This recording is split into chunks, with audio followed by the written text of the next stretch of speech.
Hello and welcome. And today we're going to be talking more about Haunted Mansion stuff. Since it is October, it just seems like the right time to talk about it. But today we'll be covering all those Haunted Mansions and Haunted Mansion esque rides, not in Disneyland. So we'll be talking about Walt Disney World's, Tokyo Disneyland's, the Mystic Manor at Hong Kong Disneyland, and the Phantom Manor at Disneyland Paris. So we'll start off by talking about Walt Disney World's Haunted Mansion because it is the one I've ridden. I've ridden it multiple times. I do enjoy this attraction. It is very similar to Disneyland's. It's got a few key differences, most of which are before you enter the ride. At Disneyland, you are actually in an elevator in the stretching room and you are going down to get under the berm into the show building from the mansion. At Walt Disney World, there is no need to go down, so the room does in fact stretch up. And then you have the changing portraits, pictures, the paintings, changing paintings, which are in the queue of Disneyland, and they are actually part of the ride at Walt Disney World. There's also what's on the screen now, which is the Phantom piano player, which is in the attic at Disneyland's.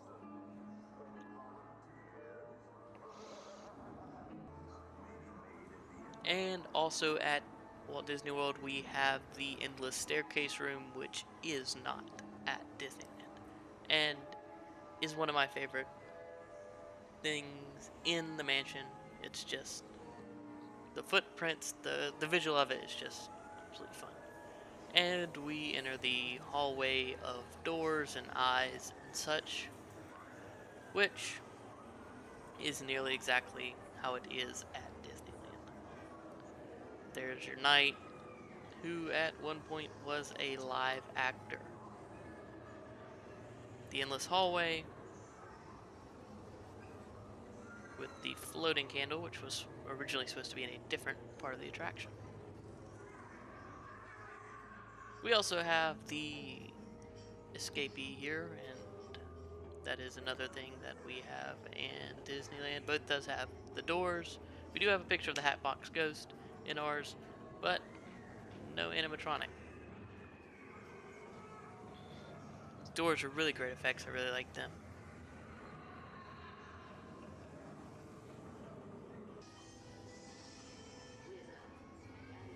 And just like Disneyland's version, we go right out of Madame Leota's scene into the ballroom scene, which is the greatest scene in any Disney ride in all of the parks.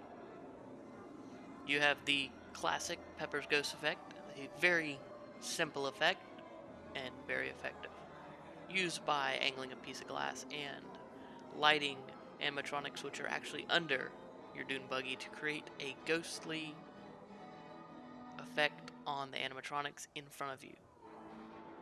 And into the attic, which is another difference from Disney World, Disneyland. In the attic scene, we both have Constant Hatchaway as the murdering bride, but we do not have a Hatbox Ghost, which is still disappointing. And I think they're probably going to keep it that way, and the only way I'll ever be able to see it or anybody else is to travel to Disneyland. So there's Constant Hatchaway, and now we enter the Mark Davis part of this attraction with Grim Grinning Ghost and all the fun in the graveyard scene. Now there are still little aspects of spook in this portion of the ride, but mostly it's just jolly good fun party. The popping heads, which were not originally in this part of the attraction, they were originally in the attic scene.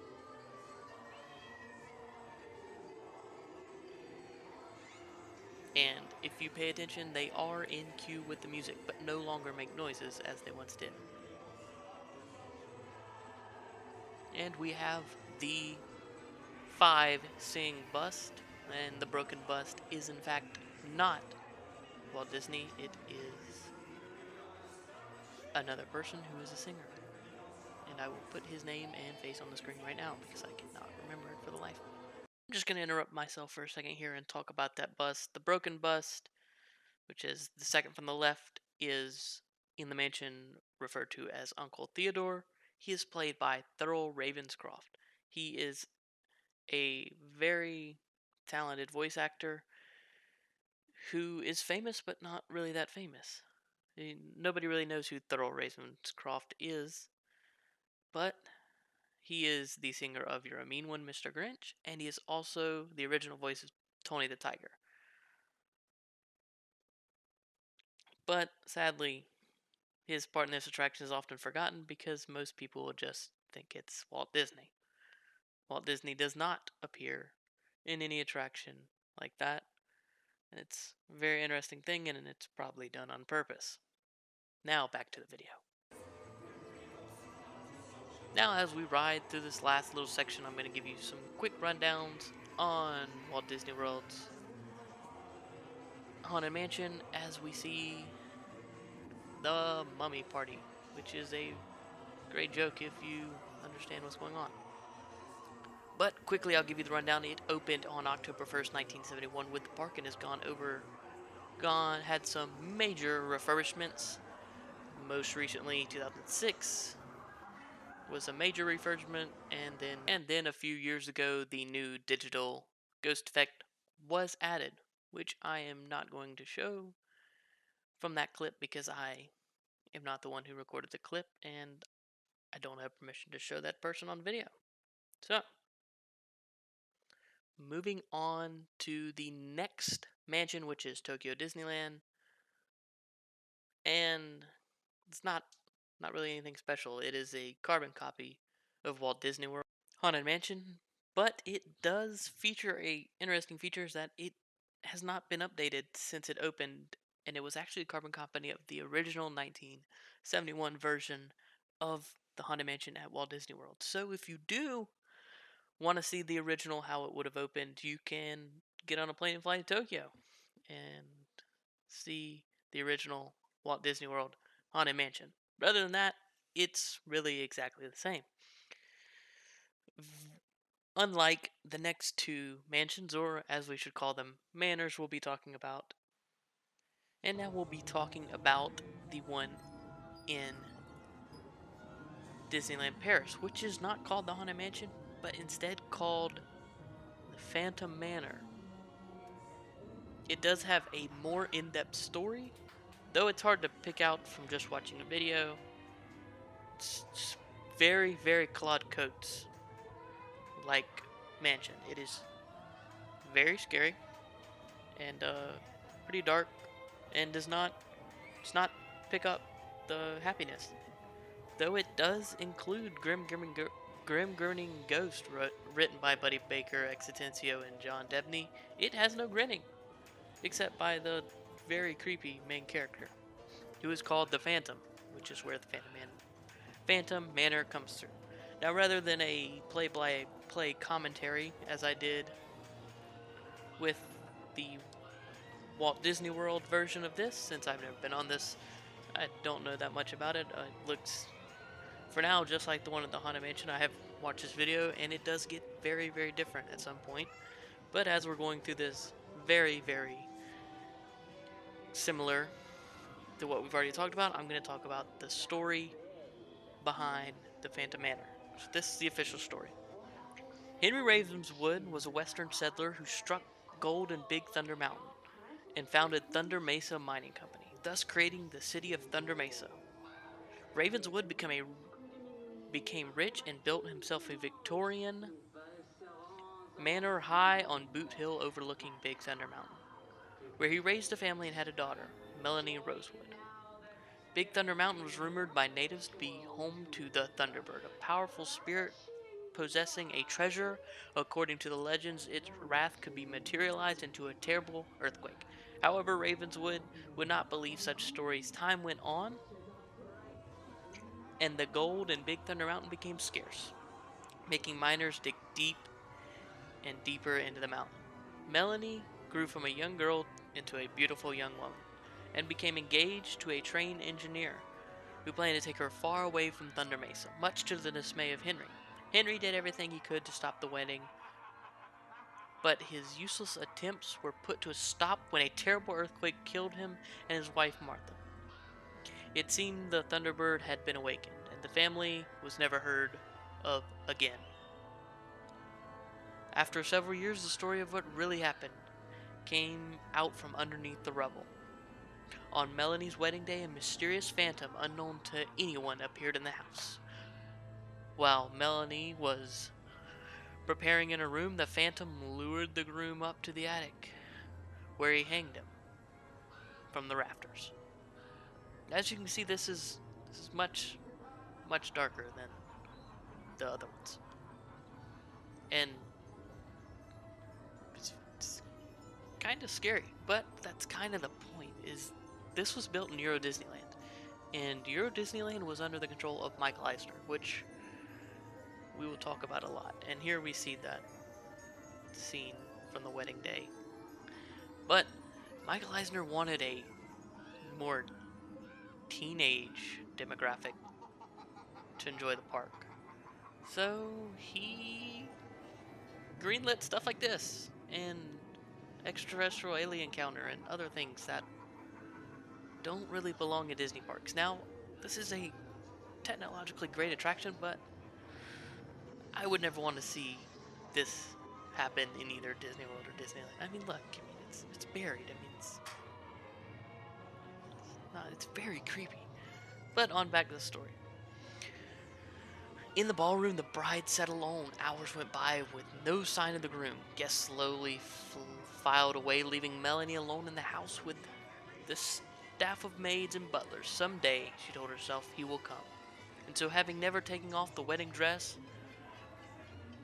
or dropped her flower bouquet, in preparation of her loved one's return, she wandered the house aimlessly, singing melancholy songs of lost love. But the phantom was still in the house, laughing at her human devotion to her intended husband. The phantom is, of course, the host of the attraction, similar to the ghost host at the Disneyland and Walt Disney World attractions. Now it doesn't get more interesting than that, and we see that this is based off of Thunder Mesa, which is a concept that was almost explored at Walt Disney World, but was abandoned in favor of Pirates of the Caribbean, which I'd like to see an attraction like that, but I'd much rather have Pirates of the Caribbean. So as we get out of this scary western town full of ghosts and some real people, it's rather confusing. And as you can see, as it is the Haunted Mansion, it does break down, though not called that. But this is just another sign of there's different eras to the Disney parks. And some of that Eisner era has been erased and some of it still exists, like that right there. That is a horrifying animatronic. But as we exit, we get a look at Melanie, the bride. And such a peculiar. I don't understand this ride, to be honest with y'all. It's just weird. But we're gonna talk about what is probably the happiest of all the Haunted Mansion-esque rides. The one in Hong Kong, Mystic Manor. Mystic Manor is very different from Phantom Manor and the Haunted Mansions in that it does not deal with ghost as an aspect of the ride due to differences in Chinese culture and Disney being afraid that it would be very off-putting to portray ghost in a ride in China, well, technically Hong Kong. But that's not my type of video. I just like talking about the attractions. I don't want to talk about that stuff. So it did a really good thing is it put Imagineers in a corner. So they created what is widely considered the best attraction at any Disney park. Now, I don't believe that. I feel like some of the classics are a lot better. But definitely technological, unparalleled at any other Disney park.